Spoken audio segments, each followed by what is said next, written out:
નમસ્કાર મિત્રો, તો આજે આપણે ધોરણ 10 માં પ્રકરણ નંબર 3 ધાતુ અને અધાતુઓ વિશે અભ્યાસ કરીશું. આજનો ટોપિકમાં આપણે ધાતુઓ, અધાતુઓ અને અર્ધધાતુ તત્વોની ઇલેક્ટ્રોન રચના વિશે અભ્યાસ કરવાના છે.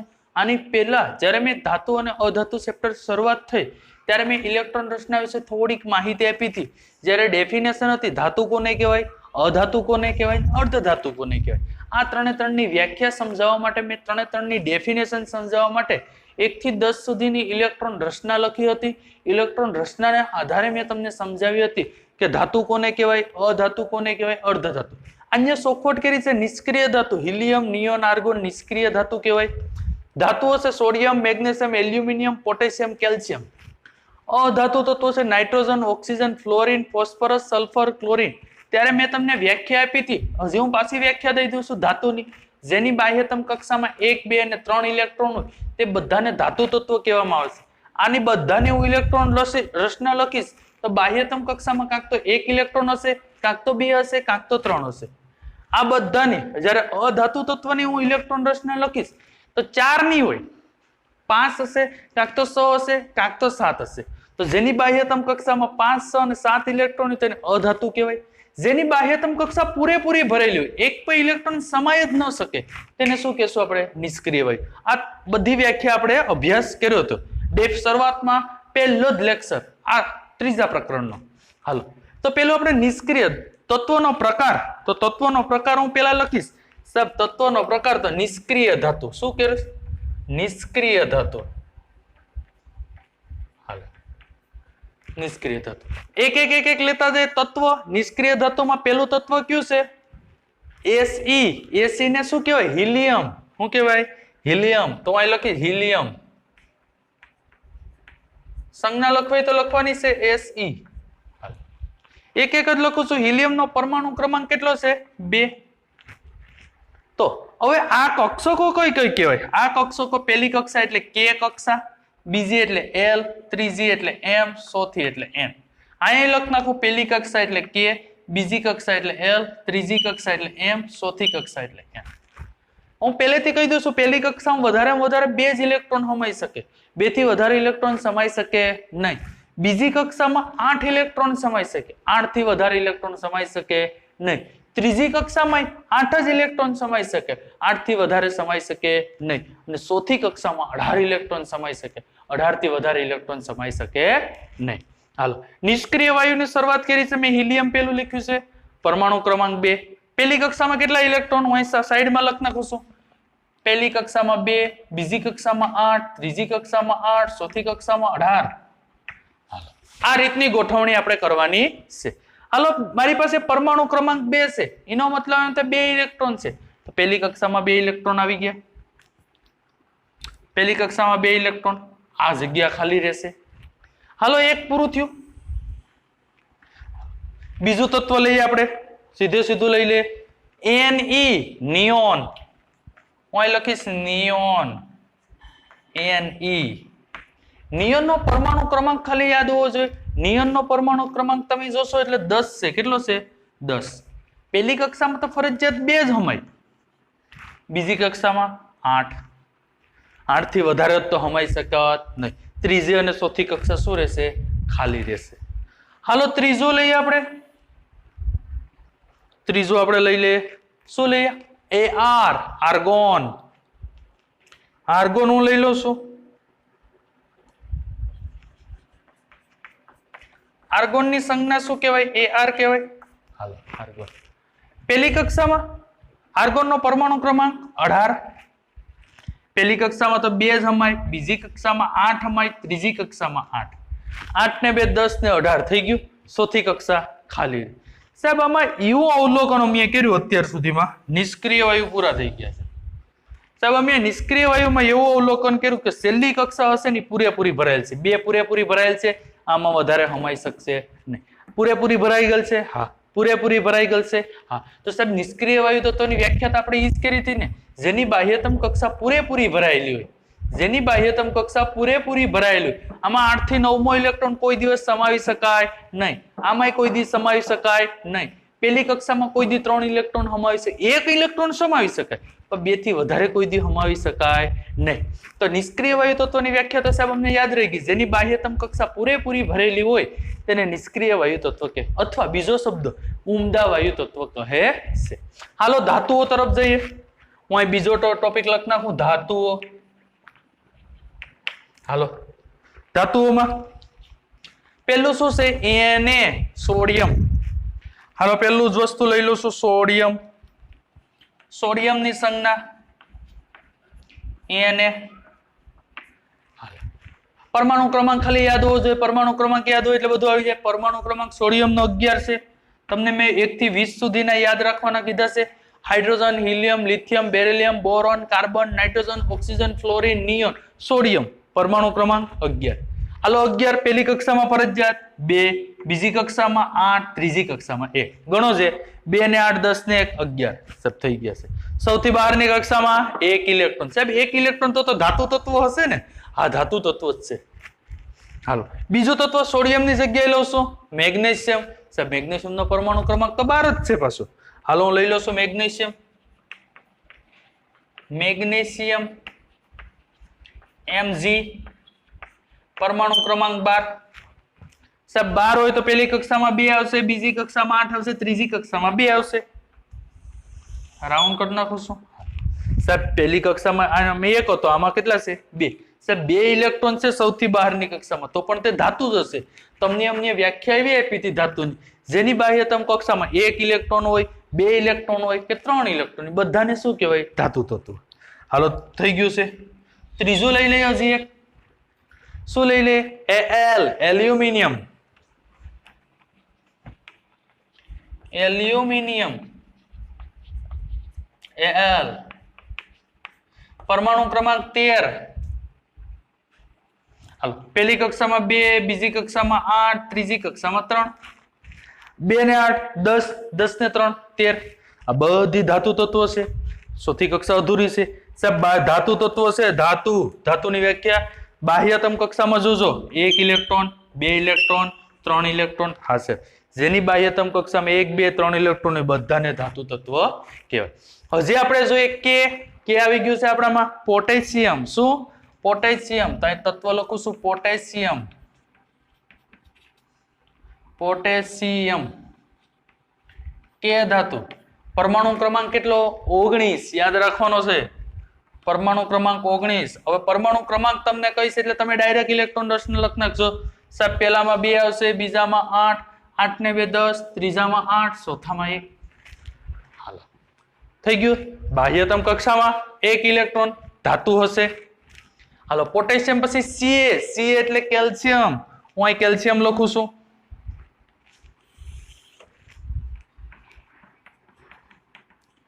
Calcium Ca. હાલો કેલ્શિયમનો ખાલી પરમાણુ ક્રમાંક યાદ રાખવાનો છે. પરમાણુ ક્રમાંક 20, 2, 8, 8, 2. બાહ્યતમ કક્ષામાં 2 ઇલેક્ટ્રોનો, એટલા માટે શું કહેવાય છે ને?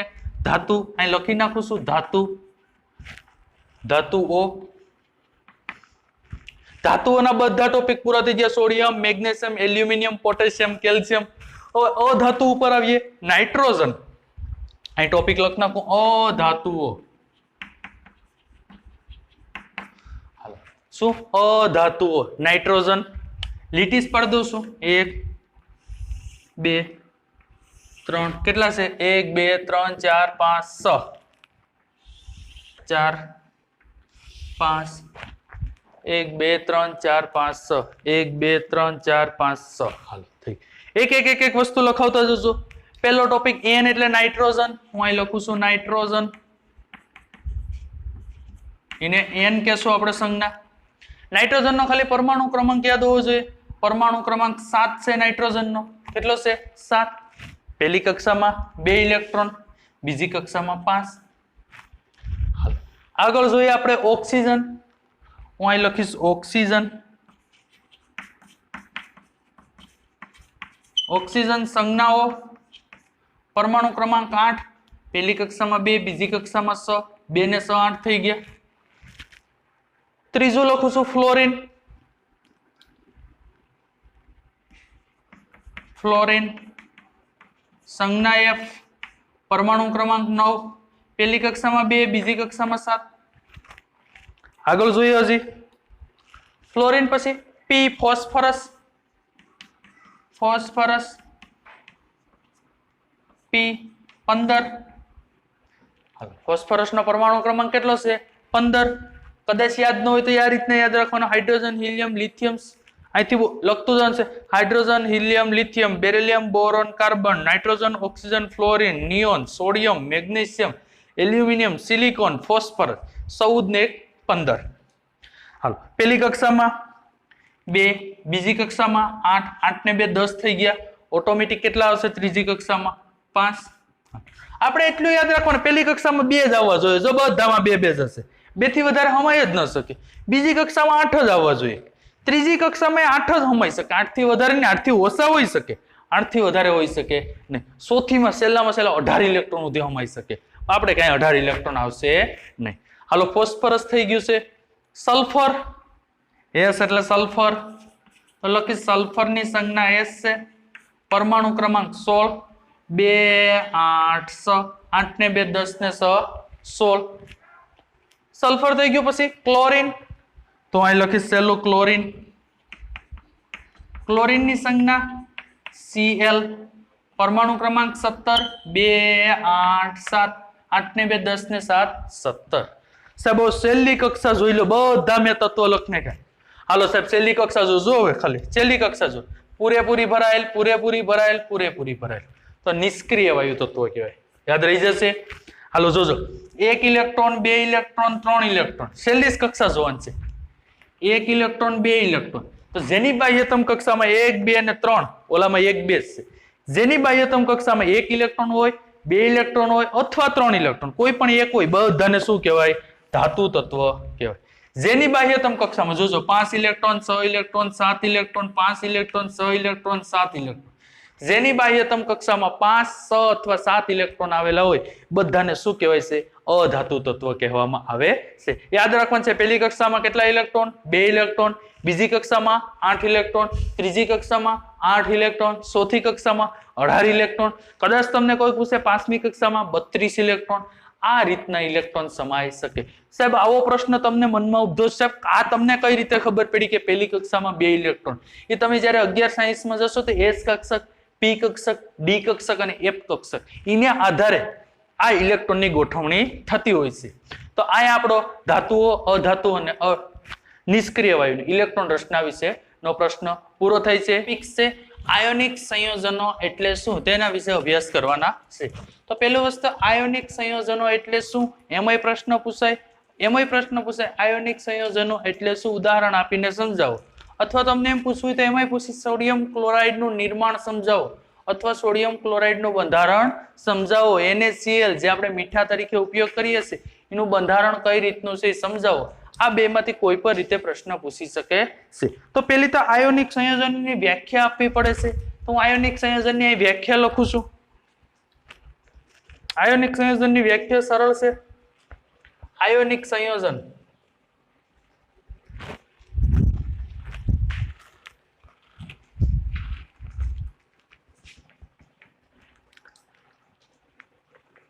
આયનોની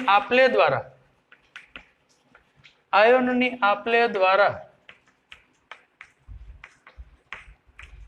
જે બંધ બનાવવામાં આવે છે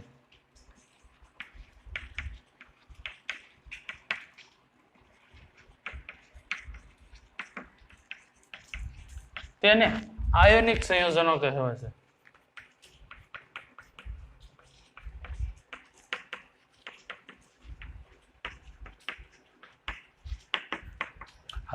આયનોની આપલે દ્વારા જે સંયોજન બનાવવામાં આવે છે તેને આયોનિક સંયોજનો કહેવામાં આવે છે તમને કીધું છે સોડિયમ ક્લોરાઇડ તો એક તો પેલા સોડિયમનો પરમાણુ ક્રમાંક યાદ હોવો જોઈએ ક્લોરીનનો પરમાણુ ક્રમાંક યાદ હોવો જોઈએ તો તમને પહેલી વાત કરું સોડિયમનો પરમાણુ ક્રમાંક તો Na સોડિયમનો પરમાણુ ક્રમાંક તમને કહીશ એટલે હવે ડાયરેક્ટ તમે કહેશો સાહેબ સોડિયમનો પરમાણુ ક્રમાંક 11 છે તો અહીં નીચે લખીશ 2 8 1 પહેલી કક્ષામાં વધારે 2 ઇલેક્ટ્રોન બીજી કક્ષામાં 8 ઇલેક્ટ્રોન બધા ઘટાય ત્રીજી કક્ષામાં 2 8 1 12ની કક્ષામાં કેટલા ઇલેક્ટ્રોન છે 1 ઇલેક્ટ્રોન છે એટલા માટે ધાતુ તત્વ છે હાલ બીજું તત્વ કયો છે ક્લોરીન હું અહીં લખીશ ક્લોરીન 2 8 પરમાણુ ક્રમાંક ક્લોરીનનો પરમાણુ ક્રમાંક 17 છે. પહેલી કક્ષામાં 2, બીજી કક્ષામાં 8, ત્રીજી કક્ષામાં 7. હાલો હવે આને પોતાનું સ્થાયી થવું છે. શું કરવું છે? સ્થાયી થવું છે. અથવા એમ કહી શકાય કે આની બાહ્યતમ કક્ષામાં 1 ઇલેક્ટ્રોન છે, આને અષ્ટક પૂર્ણ કરવું છે. આની બહારની કક્ષામાં હજી 7 ઇલેક્ટ્રોન ઘટે છે. કેટલા ઇલેક્ટ્રોન ઘટે છે? આને 7 ઇલેક્ટ્રોન ઘટે છે. આ મેળવવાનો પ્રયત્ન કરશે, પણ આને 7 ઇલેક્ટ્રોન કોણ આપે? એકાદો ઇલેક્ટ્રોન ઘટતો હોય તો આજુબાજુમાંથી ક્યાંકથી માંગી આવે. પણ આને તો અષ્ટક પૂર્ણ કરવા માટે, આની ત્રીજી કક્ષક પૂર્ણ કરવા માટે કેટલા ઇલેક્ટ્રોનની ખોટ છે? 7 ઇલેક્ટ્રોનની ખોટ છે. એટલા માટે કોઈ 7 ઇલેક્ટ્રોન આપશે નહીં. તો એમ કરશે, કાંક તો 1 ઇલેક્ટ્રોન ગુમાવી દેશે અને કાંક 7 ઇલેક્ટ્રોન મેળવી લેશે. જો 1 ઇલેક્ટ્રોન ગુમાવે તો એને જો છેલ્લી કક્ષક પૂરેપૂરી ભરાઈ ગઈ છે. તો આ સ્થાયી તત્વ કે આમાં કોઈ પણ જાતનો ફેરફાર કરી શકીએ નહીં. તો આને સ્થાયી થવું છે તો પેલા એ પ્રયત્ન એવો કરશે કે કોક મને 7 ઇલેક્ટ્રોન આપો. તો કોઈ 7 ઇલેક્ટ્રોન આપી શકે? ન આપી શકે, કારણ કે આની બાહ્યતમ કક્ષામાં 1 જ ઇલેક્ટ્રોન છે અને 7 ઇલેક્ટ્રોન ઘટે છે. આને પીછું હા કે મારી બાહ્યતમ કક્ષામાં 7 ઇલેક્ટ્રોન છે, કાંક તો મારે 1 ઇલેક્ટ્રોન કોકની પાસેથી મેળવવો પડે તો મારી બહારની કક્ષા પૂરેપૂરી ભરાઈ જાય, કાંક તો મારે સાથે સાથ કોકને આપી દેવા પડે. તો આ ભાઈ એમ કે હું તને 1 ઇલેક્ટ્રોન આપું તો મારી સ્થાયી ઇલેક્ટ્રોન રચના થઈ જાય ને તારે હાથ છે તો 1 મળી જાય, તો કેટલા થઈ જાય? 8 થઈ જાય. તો એને પરમાણુ છે સોડિયમ પરમાણુ. એ બહારની કક્ષા સોડિયમનો પરમાણુ ક્રમાંક તમારે લખવાનું હશે. સોડિયમનો પરમાણુ ક્રમાંક 11 છે. તેની બાહ્યતમ કક્ષામાં 1 ઇલેક્ટ્રોન હોવાથી તે 1 ઇલેક્ટ્રોન ગુમાવી અને સ્થાયી Na+ આયન બનશે. હાલો વર્ણન અહીં લખું છું પછી. સોડિયમ એની બહારની કક્ષામાં કેટલા ઇલેક્ટ્રોન છે? 1 ઇલેક્ટ્રોન. 1 ઇલેક્ટ્રોન ગુમાવશે. 1 ઇલેક્ટ્રોન ગુમાવશે એટલે શું થશે? જોજો 2 8. 1 ઇલેક્ટ્રોન તો અહીંયા ગુમાવી નાખ્યો, તો અહીંયા લખો 1 ઇલેક્ટ્રોન. હવે આની પાસે ઇલેક્ટ્રોન છે તો આની પર ચાર્જ શું આવે? પ્લસ. એનો મતલબ એમ તો દાતા છે. શું છે? દાતા. અહીંયા 1 ઇલેક્ટ્રોન દાનમાં દીધો છે તો એને માંથી 1 ઇલેક્ટ્રોન દાન કરતા એને પ્લસ આયન બનશે, 1 ઇલેક્ટ્રોન દૂર થશે. તો આ ક્લોરીન કે ભાઈ તારે મને આ 1 ઇલેક્ટ્રોન આપવો છે તો આ 1 ઇલેક્ટ્રોન આયન તું મને આપી દે 1 ઇલેક્ટ્રોન. તો મારે છેલ્લી કક્ષામાં કેટલા ઇલેક્ટ્રોન છે? 7 છે. તો મારે કેટલા થઈ જાય? 8. તો અહીં થઈ જાય Cl 2 8 8. આની ઉપર ઘાત શું આવશે? માઇનસ. વર્ણન તો લખવું પડે. વર્ણન લખું છું અહીં. સોડિયમનો પરમાણુ ક્રમાંક 11 છે. સોડિયમનો પરમાણુ ક્રમાંક 11 છે. તેથી તેની બહારની કક્ષામાં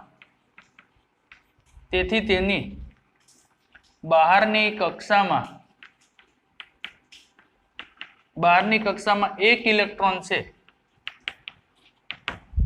સોડિયમનો પરમાણુ ક્રમાંક 11 છે. તેની બહારની કક્ષામાં 1 ઇલેક્ટ્રોન છે. તે 1 ઇલેક્ટ્રોન ગુમાવી ધન આયન બનશે. ધન આયન બનાવે છે. ધન આયન બને છે. હાલ થઈ ગયું. સોડિયમનો પરમાણુ ક્રમાંક 11 છે. તેની બહારની કક્ષામાં 1 ઇલેક્ટ્રોન છે. તે 1 ઇલેક્ટ્રોન ગુમાવી શું બને છે? પ્લસ, એટલે ધન આયન બને છે. હાલો આનો મુદ્દો એક લખ નાખીએ એટલે આને દુઃખ ન લાગે પેટમાં. ક્લોરીનનો પરમાણુ ક્રમાંક 17 છે. તો અહીં લખી ક્લોરીનનો પરમાણુ ક્રમાંક 17 છે. તેથી તેની બહારની કક્ષામાં કેટલા ઇલેક્ટ્રોન છે? બહારની કક્ષામાં 7 ઇલેક્ટ્રોન છે. તે 1 ઇલેક્ટ્રોન ગુમાવશે નહીં, એ 1 ઇલેક્ટ્રોન શું કરશે? મેળવશે. તે 1 ઇલેક્ટ્રોન મેળવીને ઋણ આયન બને છે. ઋણ આયન બને છે. ફેર શું છે હું તમને પહેલેથી કહી દઉં છું. 1 ઇલેક્ટ્રોન ગુમાવે છે, આ 1 ઇલેક્ટ્રોન મેળવે છે. આ ધન આયન બને છે, આ ઋણ આયન બને છે. બસ એટલો જ ફેર છે બેમાં. 1 ઇલેક્ટ્રોન ગુમાવે છે ધન આયન, 1 ઇલેક્ટ્રોન મેળવે છે ઋણ આયન. હવે સાહેબ આ બેને એકબીજા સાથે જોડી દઈએ. હવે જો હું જોડું છું Na પ્લસ અને Cl માઇનસ શું બનશે Na પ્લસ અને Cl માઇનસ તો શું બનશે પ્લસ અને માઇનસ આયન સંતુષાઈ જશે NaCl બનશે. સાહેબ સ્ટ્રક્ચર ની રીતે સમજાવવું હોય તો આ તો અમને સમજાઈ ગયું છે NaCl બની ગયું. હવે હું સ્ટ્રક્ચર ની રીતે સમજાવું છું. Na 12 ની કક્ષામાં કેટલા ઇલેક્ટ્રોન છે એ બાજુમાં લખવાના છે. 12 ની કક્ષામાં 1 ઇલેક્ટ્રોન હું અહીં લખું છું 1 ઇલેક્ટ્રોન. બીજું લખું છું Cl 12 ની કક્ષામાં કેટલા ઇલેક્ટ્રોન છે 7 ઇલેક્ટ્રોન હું અહીં લખીશ. ગમે ત્યાં લખી શકો આજુબાજુ 1 2 3 4 5 6 7. આને અષ્ટક પૂર્ણ કરવા માટે 1 ઇલેક્ટ્રોન દાનમાં આપે છે. કઈ રીતના દાનમાં આપે છે જોજો. આ 1 ઇલેક્ટ્રોન અહીં દાનમાં આપે અને ઘટે છે અને 8 ઇલેક્ટ્રોન થવા માટે 1 ઇલેક્ટ્રોન દાનમાં આપે. તો હવે શું થશે જોજો આગળ Na ઉપર પ્લસ ઘાત આવશે કારણ કે અહીંયા દાનમાં દીધો છે અને Cl ઉપર શું થઈ જશે હવે આ ઇલેક્ટ્રોન અહીં વયો જાય તો 8 ઇલેક્ટ્રોન થઈ જશે જોજો.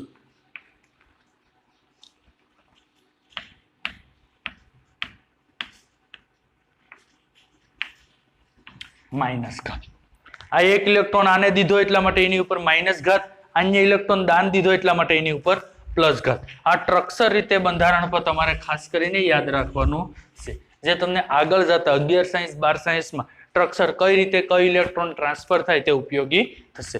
તો પ્રશ્ન આપણો હતો આયોનિક સંયોજનો એટલે શું. તો પહેલી વાક્ય આયોનિક આપલે દ્વારા જે સંયોજનો બને તેને આયોનિક સંયોજનો કહેવામાં આવશે. NaCl નું બંધારણ સમજાવવાનું હતું તો Na નો પરમાણુ ક્રમાંક 11 છે. તે બાહ્યતમ કક્ષામાં 1 ઇલેક્ટ્રોન છે. 1 ઇલેક્ટ્રોન દાનમાં દઈ દેશે પ્લસ આયન સ્થાયી પ્લસ આયન બનાવે છે એટલા માટે તેની 12 ની કક્ષા શું છે પૂર્ણ રીતે ભરાયેલ છે તેથી તે સ્થાયી છે. ક્લોરીન પરમાણુ ક્રમાંક 17 છે. તેની બાહ્યતમ કક્ષામાં 7 ઇલેક્ટ્રોન છે. 1 ઇલેક્ટ્રોન મેળવશે કારણ કે અષ્ટક પૂર્ણ કરવા માટે અષ્ટક એટલે 8 ઇલેક્ટ્રોન પૂર્ણ કરવા માટે 1 ઇલેક્ટ્રોન મેળવશે પોતાનું અષ્ટક પૂર્ણ કરશે અને સ્થાયી બનશે. સ્થાયી એટલે એમાં કોઈ ફેરફાર થઈ શકે છે નહીં. Na પ્લસ અને Cl માઇનસ એકબીજા સાથે જોડાય એટલે NaCl બને છે. NaCl એટલે સોડિયમ ક્લોરાઇડ. Sodium chloride. હાલો હવે શું થયું Na ની 12 ની કક્ષામાં 1 ઇલેક્ટ્રોન હતો મેં 1 દર્શાવ્યું. ક્લોરીન ની 12 ની કક્ષામાં 7 ઇલેક્ટ્રોન હતા તો મેં 7 દર્શાવ્યા. આ 1 ઇલેક્ટ્રોન છે આને દાનમાં દઈ દેશે તો એનીના શું થઈ ગયું જો હવે 8 ઇલેક્ટ્રોન થઈ ગયા તો Na પ્લસ ઘાત થશે અને Cl શું છે માઇનસ. આ રીતે NaCl નું બંધારણ સમજાવી શકાય છે. હવે આના પ્રશ્ન આયોનિક સંયોજનોમાં જ NaCl ની જગ્યાએ MgCl2 મેગ્નેશિયમ ક્લોરાઇડ નું બંધારણ આપણે જોઈએ.